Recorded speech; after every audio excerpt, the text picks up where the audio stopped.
आदाब, मैं हूं आपके साथ अरसला खान और आवाज द वॉइस देखना शुरू कर चुके हैं आप। हम जैसा कि सब जानते हैं कि बच्चों के एग्जाम चल रहे हैं और एग्जाम के समय बच्चों के लिए सिर्फ पढ़ाई इंपॉर्टेंट नहीं है, इम्पॉर्टेंट है उसके पीछे का स्ट्रेस। स्ट्रेस क्यों होता है, क्या वजह होती है, कैसे पेरेंट्स इससे अपने बच्चों को बचा सकते हैं। इंटरनेशनली और हमारे इंडिया में इसके कितने केसेस देखने को मिले हैं। आज हम इन सभी मुद्दों पर चर्चा करेंगे हमारे शो चाइल्ड वेलनेस टॉक में, और एक बार फिर से इसका हिस्सा बनेंगी साइकोलॉजिस्ट सुचि गोयल जी। वेलकम टू आवाज द वॉइस मैम, कैसी हैं आप? बिल्कुल बढ़िया।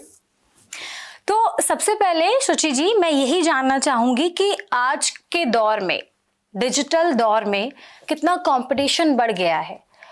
हर दूसरा बच्चा कॉम्पीट कर रहा है, उसके पीछे स्ट्रेस हो जाता है बच्चों को, बार बार दिमाग में ख्याल आना कि हम फेल ना हो जाएं। तो ये अब मामले ज्यादा क्यों बढ़ गए हैं? देखिए, मेरा मानना है कि शायद मामले इतने ज्यादा बड़े नहीं हैं, बट क्योंकि हमारे पास इतना ज्यादा अवेलेबिलिटी ऑफ रिसोर्स है, माध्यम है, न्यूज है, सोशल मीडिया है कि अब हमें पता चलता है। अब लोग वर्बल हो गए हैं अपने कंसर्न्स को लेकर के। लेकिन हाँ, सोशल मीडिया या डिजिटल मीडिया के चलते प्रेशर कुछ हद तक बढ़ भी गया है पहले से कंपेयर किया जाए, क्योंकि हम सोशल मीडिया के माध्यम से सिर्फ वो चीजें देखते हैं जो आगे अच्छी हैं, जो तरक्की कर रहे हैं, जो बढ़िया कर रहे हैं, अचीवमेंट्स कर रहे हैं, और हम अपनी पूरी जिंदगी को एक छोटे से अचीवमेंट से कंपेयर करते हैं, क्योंकि हम पूरी पीछे की कहानी शायद नहीं जानते। इसके चलते कई बार ऐसा लगता है कि क्योंकि कंपैरिजन बढ़ गया है, अगर मैं नहीं भी कह रही एज अ पेरेंट, या कोई नेबर नहीं कह रहा, या टीचर नहीं कह रहा, बट ये सोशल मीडिया मुझे आईना दिखा रहा है बार बार कि देखो उसने तो ये अचीव कर लिया और मैं यहीं पे रह गई। तो पहले भी बहुत ज्यादा एग्जाम्स को लेकर के बच्चों में स्ट्रेस रहता था। गंभीरता इस सब्जेक्ट की हमारे देश में, बल्कि मैं कहूंगी एशिया में, एग्जाम्स को लेकर के काफी बड़ा एक मुद्दा रहता है हमेशा नंबरों का। लेकिन हाँ, सोशल मीडिया के चलते जो अलग तरह के कंपैरिजन हो गया है वो काफी हद तक अब बढ़ चुका है।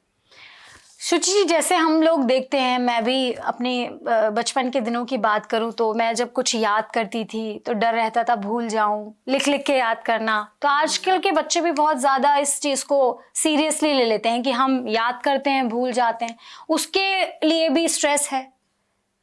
उसको आप कैसे देखती हैं? कई बार आपने सुना होगा या फेस भी किया हो एज अ स्टूडेंट या फिर अभी भी एज अ प्रोफेशनल, हम कहते हैं हमने सब कुछ किया है, पढ़ा है, समझा है, लेकिन एग्जाम के टाइम पे ब्लैंक हो जा रहे हैं, या उस टाइम याद नहीं आ रहा, उस टाइम भूल जाते हैं। तो क्या होता है, कई बार हमको इतना ज्यादा स्ट्रेस होता है कि उस समय हमारा दिमाग याददाश्त पे फोकस नहीं करता, मेमोरी पे फोकस नहीं करता, वो फोकस करता है सर्वाइवल पे।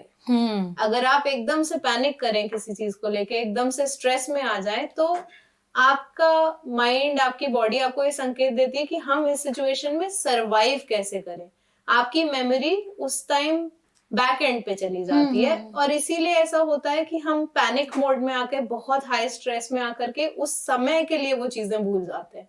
ऐसा नहीं है कि आपको वो आता नहीं, आपकी मेमोरी में नहीं है, बस क्योंकि आपकी बॉडी फाइट कर रही है उस टाइम सर्वाइवल, ना कि वो एग्जाम, इसलिए हम भूल जाते हैं। और एक बहुत ही कॉमन फिनोमिना है, जब हाई स्टेक कोई भी चीज हो, हाई रिस्क कोई भी चीज हो, तो अक्सर ऐसा हमें महसूस होता है कि हम भूल जाते हैं। और इसीलिए आपने शायद सुना भी होगा पेरेंट्स से, फ्रेंड्स से या टीचर्स से कि एग्जाम से पहले थोड़ा सा ना मन, दिमाग शांत करके जाओ, थोड़ा अभी मत पढ़ो एकदम पेपर से पहले, क्योंकि वो अचानक से भूल जा रहे हैं, ब्लैंक हो जा रहा है, अरे अब क्या होगा। वो एक टोन सेट कर देता है कि अब नहीं आ रहा।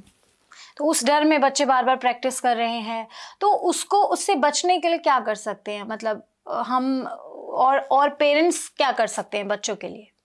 देखिए, सबसे इम्पोर्टेंट जो चीज है हमको शुरुआत में डालनी होगी कि हम लोग का फोकस जो है सारा एग्जाम रिजल्ट पे है, और इसी के चलते सारा डर है कि मेरे कितने नंबर आए, कितने परसेंट आए, पास हुआ या फेल हुआ। लेकिन जो अप्रिसिएशन की कमी है, जो कि बहुत ज्यादा होती है स्टूडेंट लाइफ में, वो कहीं ना कहीं इस चीज को बचा सकती है, अगर आप अप्रिशिएट करें उसका एफर्ट कि उसने कितनी कोशिश करी, कितना उसने एफर्ट अपनी तरफ से 100% दिया उस चीज को करने का, क्रैक समझने का, याद करने का, प्रैक्टिस करने का। अलग अलग तरह के कॉम्पिटिटिव एग्जाम्स हैं, सिंपल क्लास एग्जाम्स हैं, बोर्ड एग्जाम्स हैं, कॉम्पिटिटिव एग्जाम्स हैं, हर तरह के एग्जाम है। तो वो जो आपकी एफर्ट है, जो आपकी कोशिश है, उसकी सराहना अगर पेरेंट्स करें, ना कि सिर्फ जो एंड रिजल्ट हमको मिल रहा है उसकी, उससे ये मामले कम हो सकते हैं।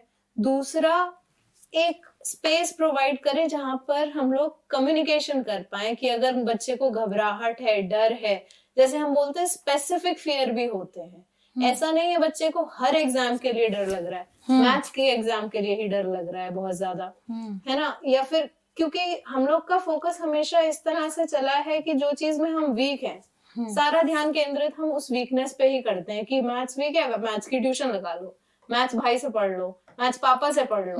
लेकिन जो हमारा स्ट्रॉन्ग सब्जेक्ट है उस पे कभी कोई अप्रिशिएट इतना नहीं करता कि अरे वाह इसका लिटरेचर बहुत अच्छा है ना। तो वो स्पेसिफिक फोबियाज भी डेवलप हो जाते हैं। तो इसलिए बहुत जरूरी है कि हम कम्युनिकेट करें अपनी फीलिंग्स अपने पेरेंट्स के साथ, अपने टीचर्स के साथ, एक नॉन जजमेंटल वे में। दूसरा, एक चीज जो मैं कहूंगी कि बहुत जरूरी है टीचर्स के लिए, कम्युनिटी के लिए, पेरेंट्स के लिए, बच्चों को ये बताना कि एग्जाम एंड ऑफ लाइफ नहीं है, वो एक पार्ट ऑफ लाइफ है। मतलब ठीक है आपके नंबर कम ज्यादा आ सकते हैं, लेकिन उस पे आपकी पूरा जीवन निर्भर नहीं करता है। और आज के समय में तो इतने करियर ऑप्शंस और इतना डाइवर्सिफिकेशन हो चुका है कि बहुत सारे चीजें मौजूद हैं जो बच्चे को आगे लेके जा सकती है। अच्छा, जैसे आपने फियर की बात की, फोबिया की बात की, तो क्या ऐसा है कि स्ट्रेस के भी लेवल होते हैं? जैसे देखते हैं स्टार्टिंग फेज में अगर हम बात करें, पहले थोड़ा कम स्ट्रेस होता है, जैसे जैसे दिन नज़दीक आते हैं, जैसे जैसे डेट शीट देखते हैं बच्चे, तो फिर और स्ट्रेस होने लगता है। तो उसके भी कुछ लेवल होते हैं, उसको कैसे हम ध्यान रख सकते हैं उन चीज़ों का? डेफिनेटली, तो स्ट्रेस के डेफिनेटली लेवल्स होते हैं, एक क्लिनिकल डायग्नोसिस भी होती है। ये बिल्कुल सही बात है। लेकिन जैसा आपने कहा ना, जैसे जैसा दिन करीब आता जाता है, वो शायद इसलिए है क्योंकि हमें मन में डर है, फियर ऑफ फेलियर है एक तो, सबसे बड़ा नीड फॉर अप्रिसिएशन भी है, यानी कि मेरे नंबर कम आए मतलब मम्मी पापा का प्यार कम, जबकि ऐसा नहीं है रियलिटी में। लेकिन जो कन्वर्सेशन होते हैं, जो उम्र के बच्चे होते हैं, उनका जो समझ होती है उसके हिसाब से कई बार ये होता है कि अगर नंबर नहीं आए तो लोग क्या कहेंगे, माँ बाप प्यार नहीं करेंगे, हम उनका मतलब समाज में उनका सर नीचे हो जाएगा। बहुत सारे प्रेशर्स के चलते तो वो जो स्ट्रेस है बढ़ता जाता है। सभी के साथ ऐसा होता है। तो स्ट्रेस 3 तरह का होता है जो मैं कहूंगी। एक तो होता है यू स्ट्रेस, जिसको हम बोलते हैं कि ये हर एक इंसान की जिंदगी में कुछ अमाउंट ऑफ स्ट्रेस होना बहुत जरूरी है। क्योंकि अगर स्ट्रेस नहीं होगा तो हमें मोटिवेशन भी नहीं होगा किसी चीज को करने का, कि हम क्यों ही करें। टाइम 2 बजे पहुंचना है, ठीक है, पहुंच गए तो भी ठीक, नहीं पहुंचे तो भी ठीक। तो उसको हम बोलते हैं यू स्ट्रेस। जो जरूरी है कि आप मोटिवेटेड हो, आप कोई काम समय से कर पाए, अच्छे से कर पाए। दूसरा होता है स्ट्रेस जो हम सभी की दिनचर्या में आता है, किसी चीज को चलते, कोई सिचुएशन लाइफ में आ गई, कोई एग्जाम आ गया, लेकिन उससे हम हेल्दी तरह से कोप कर जाते हैं, मतलब समय के साथ हम उससे बाहर भी निकल आते हैं और वो हमारी लाइफ को ऐसे इम्पैक्ट नहीं करता कि आपकी डे टू डे लाइफ पे उसका फर्क पड़ने लगे। तीसरा जो स्ट्रेस होता है, जो एक क्लिनिकल डायग्नोसिस में चला जाता है, जिसके लिए हम कहते हैं आपको प्रोफेशनल हेल्प की जरूरत हो सकती है, वो है स्ट्रेस जिससे आपकी रोजमर्रा की जिंदगी पे असर पड़ने लगे। यानी कि आपको नींद नहीं आ रही है, इतनी घबराहट हो रही है, इतनी घबराहट हो रही है, हाथ पैर फूल रहे हैं, पसीने आ रहे हैं, पैनिक अटैक जैसा फील हो रहा है, ऐसा लग रहा है शारीरिक रूप से कुछ हो जाएगा। तो अगर अनहेल्दी लेवल ऑफ स्ट्रेस है जिसकी वजह से आपका जो रोजमर्रा का काम है वही आप नहीं कर पा रहे, आपको इतना स्ट्रेस है कि आप पढ़ ही नहीं पा रहे। एक तो स्ट्रेस की वजह से आप पढ़ रहे हैं कि अरे नहीं करना है, और एक इतना स्ट्रेस है कि पता है सब कुछ है, लेकिन किताब पे देख के तो ऐसा लग रहा है कि उल्टी आ जाएगी, इतनी घबराहट एंजाइटी हो रही है। बिल्कुल। तो वो एक ऐसा स्ट्रेस है जिसके लिए हमें तुरंत प्रोफेशनल हेल्प लेने की जरूरत होती है। अच्छा, जैसे आपने एक बात की कि बच्चों को लगता है कि लोग क्या कहेंगे, पेरेंट्स का प्यार कम हो जाएगा, तो बहुत इंपॉर्टेंट पार्ट है ये। लेकिन मुझे ऐसा लगता है, और आपको क्या लगता है, कि अभी जो स्ट्रेस बच्चों को हो रहा है उसमें लोग क्या कहेंगे वाला फैक्टर ज्यादा है या सोशल मीडिया कंपैरिजन वाला फैक्टर ज्यादा है? देखिए, अगर आप इस बात को समझें कि सोशल मीडिया और लोग है तो एक ही, सोशल मीडिया पे भी लोग ही हैं जो कुछ कहेंगे या नहीं कहेंगे। एक सिंपल सा मैं एग्जांपल देती हूँ, जैसे हम लोग एक बार पहले भी डिस्कस कर रहे थे कि मान लीजिए आपसे कोई गलती हो गई है, ठीक है, आपने अपनी फ्रेंड के साथ जाने अनजाने में कुछ ऐसा कह दिया कि आपको लगता है उसको बुरा लग गया होगा, ठीक है, और उसने बाई चांस उसी दिन कुछ ऐसा स्टेटस लगा दिया कि दोस्त ऐसे निकल जाते हैं, तो जरूरी उसने ऐसे ही लगा दिया, उसको दिमाग में जहन में वो बात ही नहीं है जो आपने सोची थी। लेकिन जब आप वो देखेंगे तो आपका दिमाग क्या कहेगा, ये मेरे लिए लगा है, ये मुझसे कहा जा रहा है। तो इसी तरह से सोशल मीडिया कंपैरिजन जो होता है, तो ये वो लोग हैं जो आपकी जिंदगी से डायरेक्टली जुड़े नहीं है, जिन्हें आप एक पर्सनल लेवल पे जानते नहीं, लेकिन जो भी चीजें हो रही हैं उससे आप आइडेंटिफाई करते हैं, रिलेट करते हैं, और वो आपको लगता है ये आपको भी आईना दिखाया जा रहा है। हाँ। तो सोशल मीडिया आजकल, क्योंकि पर्सनल सोशल सर्कल कम है, तो सोशल मीडिया पे ही हमारा सोशल सर्कल है, तो लोग क्या कहेंगे एक बहुत वैलिड और एक बहुत परेशान करने वाला आज के यूथ के लिए मुद्दा है, चाहे वो उस चीज को कहें वर्बलाइज करके या नहीं कहें, क्योंकि सोशल मीडिया पे भी लोग ही हैं, चाहे एक इंसान के 10 अकाउंट हैं, लेकिन उसके लिए तो 10 लोग कह रहे हैं। अच्छा शुचि जी, कई बार ऐसा होता है जैसे घर में 3 बच्चे हैं, सिबलिंग्स हैं, तो एक बड़ा बच्चा बहुत अच्छा परफॉर्म कर रहा है और पेरेंट्स फिर और ज्यादा बच्चों के लिए, जो सेकंड चाइल्ड है या थर्ड चाइल्ड है, उनके लिए भी एक प्रेशर आता है। पेरेंट्स और ज्यादा प्रेशर करने लगते हैं कि देखो ये तो तुम्हारा ही भाई है, ये तो इतना अच्छा, या बहन है इतना अच्छा परफॉर्म कर रही है, तो उस केस में बच्चे क्या करें और पेरेंट्स के लिए कोई मैसेज? देखिए, अनहेल्दी कंपैरिजन तो हमेशा ही एक नुकसान का ही कारण रहा है, और ये पेरेंट्स नहीं करते हैं, मतलब सिर्फ पेरेंट्स नहीं करते हैं, पेरेंट्स तो डेफिनेटली करते हैं। अगर आप मान लीजिए आपके ही मदर फादर काफी अच्छे पोजीशन पे हैं, डॉक्टर्स हैं या कुछ ऐसे हैं जो सिग्निफिकेंट वैल्यू होल्ड करते हैं समाज में, तो बिना किसी के कहे पहला प्रेशर तो क्रिएट हो जाता है, भाई फलां के बच्चे तो इसको तो करना ही है लाइफ में अच्छा, और अगर जैसा आपने कहा सिबलिंग्स आपके अच्छा कर लें तो प्रेशर बन जाता है। पेरेंट्स कहें या पड़ोसी कहें या टीचर भी कह देते हैं जब दोनों बच्चे एक ही स्कूल में पढ़ रहे होते हैं। तो as a teacher, as a parent, हमारी बहुत बड़ी एक जिम्मेदारी बनती है कि हम अननेसेसरी अनहेल्दी कंपैरिजन ना करें। एक बात तो ये हो गई, और दूसरा एक्सपेक्टेशन, क्योंकि आपने एक्सपेक्टेशन लगा लिया अब इस बच्चे से, क्योंकि उसकी बड़ी बहन ने या बड़े भाई ने बहुत अच्छा किया था कि वो भी करेगा। आप उसके पर्सनल स्किल्स को समझिए और उसके हिसाब से एक रियलिस्टिक एक्सपेक्टेशन बना करके चलिए, ना कि सिर्फ थोप दें कि तुम भी ऐसे करो, उन्होंने किया। हाँ। तो और ये एक कॉमन चीज है जो टीचर्स भी जाने अनजाने में कर देते हैं और पेरेंट्स भी कर देते हैं और हम लोग भी कर देते हैं। जैसे आप भी किसी एग्जाम से गुजर रहा हो बच्चा, उससे मिलने के अच्छा कैसे चल रहा है, ठीक है दीदी ठीक हुआ, अरे तुम तो कर लोगे, तुम तो इतना अच्छा परफॉर्म करते हैं, तो आपने उस पे एक प्रेशर क्रिएट कर दिया, तुम तो करते ही आए, तुम तो कर लोगे।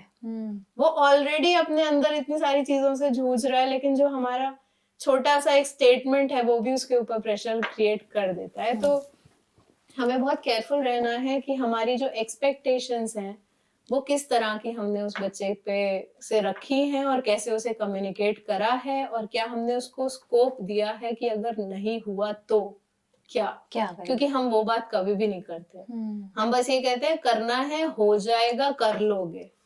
कभी ये बात नहीं करते अगर नहीं हुआ तो ये बात करना भी बहुत जरूरी है कि अगर किसी भी कारण से आप जो हासिल करना चाह रहे हैं, या स्कोर हो या एग्जाम पास करना हो, जिसका जितना कैलिबर हो, वो नहीं होता, तो प्लान बी क्या है कि हमारे पास और मौके हैं अपने आप को प्रूव करने के, उस चीज को फेस करने के, या बस ये आखिरी मौका है। तो ये चीज बच्चे को कम्युनिकेट करना बहुत जरूरी है कि it's okay, there are more chances, there is a possibility again. अच्छा, जैसे कई बार क्या होता है, बच्चे एग्जाम है, आज मान लीजिए मेरा इंग्लिश का एग्जाम है या किसी भी चीज़ का, तो बच्चे क्या करते हैं, अगर लेट हो गए तो भी घबरा रहे हैं, और एग्जामिनेशन हॉल में बैठे हैं, पेन नहीं चल रहा तो भी पैनिक हो जा रहे हैं, और भी बहुत सारी सिचुएशन ऐसी होती हैं, वहाँ पे आपका कॉन्फिडेंस लो हो जाता है। उसको आप कैसे लेती हैं? उसमें बच्चों को क्या करना चाहिए उस कंडीशन में?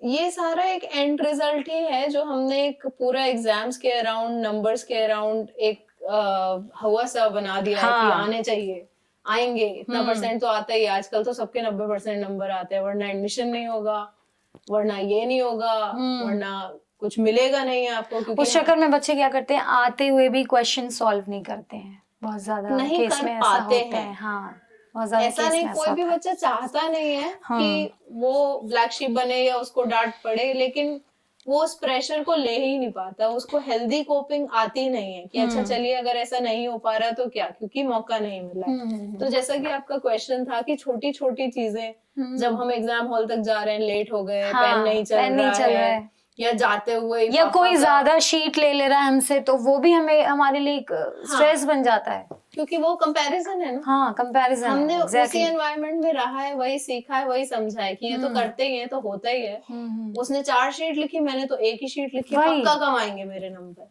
और कई बार ऐसा भी देखा होगा आपने, काफी कॉमन चीज है कि कुछ बच्चे होते हैं वो कॉन्सेप्ट बहुत अच्छे से समझ जाते हैं, लेकिन उनके नंबर कम आते हैं, क्योंकि जो एक वर्बैटिम लिखना होता है उसमें उनकी स्किल इतनी अच्छी नहीं है।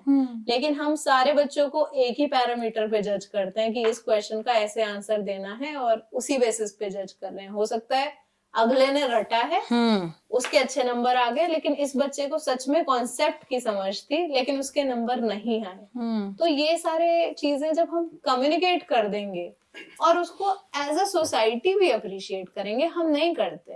हम बोलते हैं नीट क्लियर कर लिया, जेई कर लिया। हमारे देश में आज भी वही है, हम कितना भी बोल दें लिबरल आर्ट्स हो रहा है, ये हो रहा है, वो हो रहा है, कि अप्रिशिएट, उसका बच्चा आईआईटी पास आउट है और दूसरे ने इंजीनियरिंग करी कहीं से, उसका बच्चा इंजीनियर है, उसके कॉलेज का नाम ही नहीं है। बहुत बड़ा है ना। तो ये जो आप सब चीजें कह रही हैं वो हमारी सोसाइटी में बहुत डीपली इनग्रेन्ड है, उसको हमें निकाल करके बच्चों को देखते हुए थोड़ा मॉडिफाई खुद करना पड़ेगा, तभी उन पे इसका असर कम होगा। और इसमें टीचर्स एक बहुत अच्छा रोल प्ले कर सकते हैं कि वो अगर बच्चे के साथ, चाहे जिस भी लेवल के, जिस भी कैलिबर के बच्चे हैं, उन्हें कम्युनिकेट करें कि अगर आपके 30% नंबर आएंगे, 40 आएंगे, 50 आएंगे, तो भी मौके हैं, तो भी चीजें हो सकती हैं और बहुत अच्छे लेवल पे आप पहुंच सकते हैं। तो वो बात कम्युनिकेट करना जरूरी है। बिल्कुल। और इसके अलावा जैसे एग्जाम के टाइम स्ट्रेस होता है, तो उसके लिए कोई योगा, कोई मेडिटेशन बच्चों के लिए हेल्पफुल हो? देखिए, मैं हमेशा बोलती हूँ as a mental health professional, कई बार लोग मुझे ही बोलते हैं, अरे ये सब तो थेरेपी वेरेपी बेकार चीज है, अपनी लाइफस्टाइल पे फोकस करो, योगा करो, सब ठीक हो जाएगा।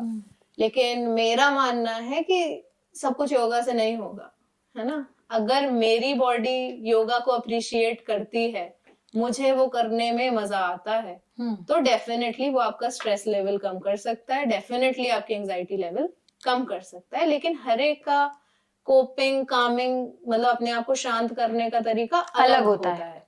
अगर किसी को रनिंग करके वो शांति मिलती है तो वो करें, अगर किसी को जिमिंग करके मिलती है तो वो किसी को गाने सुन के, किसी को खेलने से। लेकिन 1-2 टेक्निक्स हैं जो पेरेंट्स, बच्चे, टीचर्स प्रैक्टिस कर सकते हैं जो उनको हेल्प करें। जैसे कि हम लोग बोलते हैं ग्राउंडिंग टेक्निक्स। उसमें क्या है, जब आप बहुत ज्यादा स्ट्रेस हो जाए, जब बहुत आप एंजाइटी सी हो, नॉइजिया सा हो, तो हम फोकस अपना वापस कैसे लेके आए।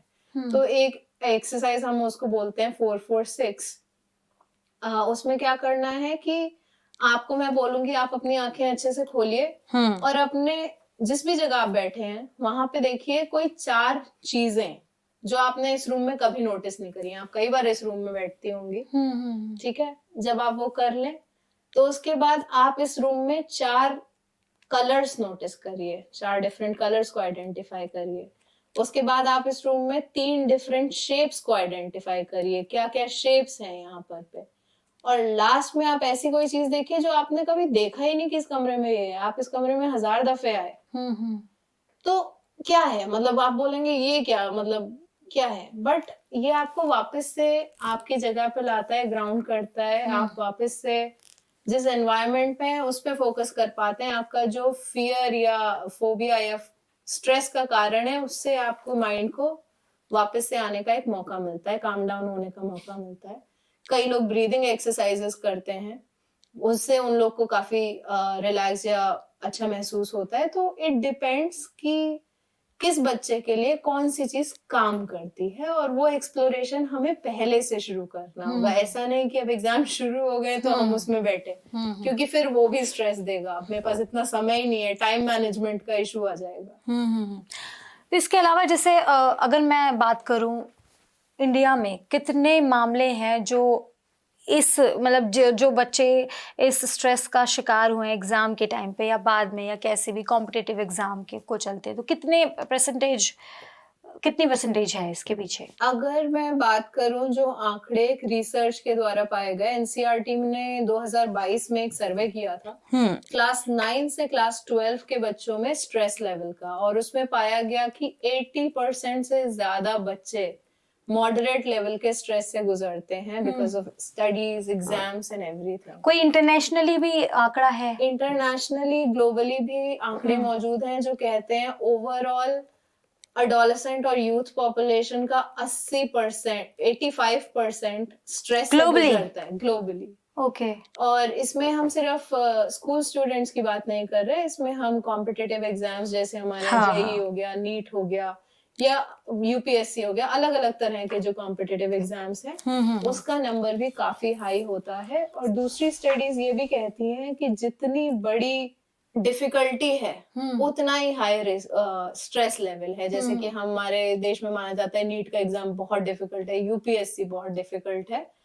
तो जितना मुश्किल एग्जाम का एक सोशल वो क्रिएट कर दिया गया है, उतना ही ज्यादा स्ट्रेस लेवल उन एस्पिरेंट्स में पाया जाता है। हम लोग सीए के स्टूडेंट्स काफी देखते हैं क्योंकि वो काफी ओपन एंडेड कोर्स है, डिफरेंट तरह का स्ट्रक्चर है, बट उनमें भी स्ट्रेस लेवल्स बहुत बहुत हाई पाए जाते हैं। और हम रोज ही सैडली आजकल तो हर दिन ही कोई ना कोई मुद्दा सामने आ रहा है। परसों ही एक Indian student in US who died by suicide का हमने मामला देखा। तो बहुत सारे केसेस होते हैं जब जैसे 12th का रिजल्ट आता है, 10th का रिजल्ट आता है, तो ग्लोबली बहुत सारे केसेस ऐसे आते हैं। अच्छा, इसके अलावा आपको क्या लगता है शुचि जी, ट्यूशंस में, स्कूलों में क्या बदलाव करने चाहिए बच्चों की मेंटल हेल्थ को लेकर के? देखिए, बदलाव तो बात की बात है, पहले जो आपका स्ट्रक्चर है मेरा मानना है उतना ही हम ठीक कर लें तो काफी सही रहेगा।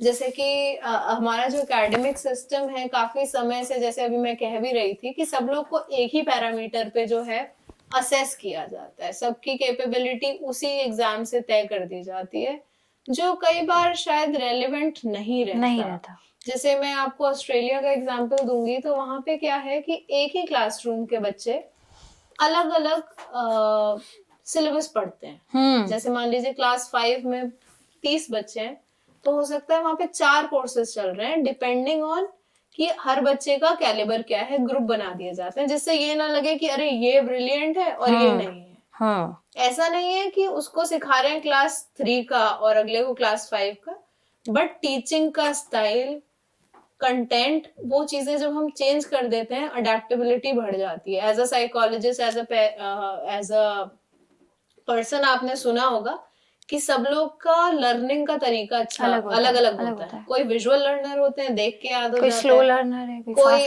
किसी को आप एक्सप्लेन कर दो कहानियों के माध्यम से, सुन के सीख जाते हैं, कोई यूट्यूब से वीडियो देख करके सीख रहा है। कई लोग की सेल्फ स्टडी बहुत अच्छी है, कई लोग सेल्फ स्टडी से कुछ नहीं समझ पाते। तो हमको ये भी समझने की जरूरत है कि हम कैसे अलग अलग मीडियम्स को अपनाएं जिससे बच्चे समझ पाए। ऐसा कोई भी बच्चा नहीं है जो चाहता है कि उसको पॉइंट आउट किया जाए, नेगेटिव लाइट में देखा जाए कि परफॉर्म नहीं करता, पढ़ना ही नहीं चाहता, मन ही नहीं लगता। बट कोई भी ये नहीं जानना चाह रहा है कि क्या ऐसे कारण है जिसकी चलते वो नहीं समझ पा रहे। बिल्कुल। इसके अलावा जाते जाते कोई ऐसी एडवाइस, स्पेशली अभी एग्जाम चल रहे हैं उसको लेकर के, बच्चों को, पेरेंट्स को, सबको? मैं तो यही कहूंगी कि अगर आप एग्जाम्स दे रहे हैं या आपके बच्चे एग्जाम्स दे रहे हैं या आपके फ्रेंड्स या आपके भाई बहन एग्जाम दे रहे हैं, तो एक चीज जरूरी है समझ लेना कि जो एग्जाम है वो आपकी पूरी आइडेंटिटी नहीं है, वो आपकी बस जिंदगी का एक छोटा हिस्सा है। ठीक है, जिस दिन आपके नंबर और रिजल्ट आएगा उस दिन वो मैटर बहुत इंपॉर्टेंट होगा, लेकिन हफ्ते बाद, महीने बाद और साल भर के बाद उसकी रेलेवेंस काफी कम हो जाती है। नंबर आपकी रेजिलियंस को, आपकी इंटेलिजेंस को नहीं दर्शाते हैं। ठीक है, आपकी रोट लर्निंग एक हद तक दर्शाते भी हैं, लेकिन उसका मतलब ये नहीं है कि आप जिंदगी में आगे कुछ कर पाएंगे या नहीं कर पाएंगे। आपके पास बहुत बड़े बड़े सेलिब्रिटीज हर ही फील्ड में आप देख पाएंगे ऐसे हैं जिन्होंने शायद एकेडमिकली बहुत कुछ नहीं हासिल नहीं किया, कुछ 9th पास हैं, कुछ 10th पास हैं। बिल्कुल। मतलब ये बिल्कुल भी ये मैसेज नहीं है कि पढ़ो मत, पर अपनी आइडेंटिटी को ढूंढो। एग्जाम इम्पोर्टेंट है, नंबर भी इम्पोर्टेंट है, लेकिन नंबर ही सब कुछ नहीं है। तो ये थी हमारे साथ साइकोलॉजिस्ट सुचि गोयल जी, जिन्होंने बताया कि डरो मत, करो, करने पर बिलीव करो। फिलहाल मैं आपसे लूंगी इजाजत। आज के इस एपिसोड में सिर्फ इतना ही। अगर आपको ये वीडियो अच्छा लगा हो तो हमें कमेंट में बताइए, और अब किस टॉपिक पे हम आगे बात करें वो भी आप हमें सजेस्ट कर सकते हैं। आप आवाज द वॉइस को सब्सक्राइब कर ले और हमें ट्विटर, इंस्टाग्राम, फेसबुक पर भी फॉलो कर ले। शुक्रिया।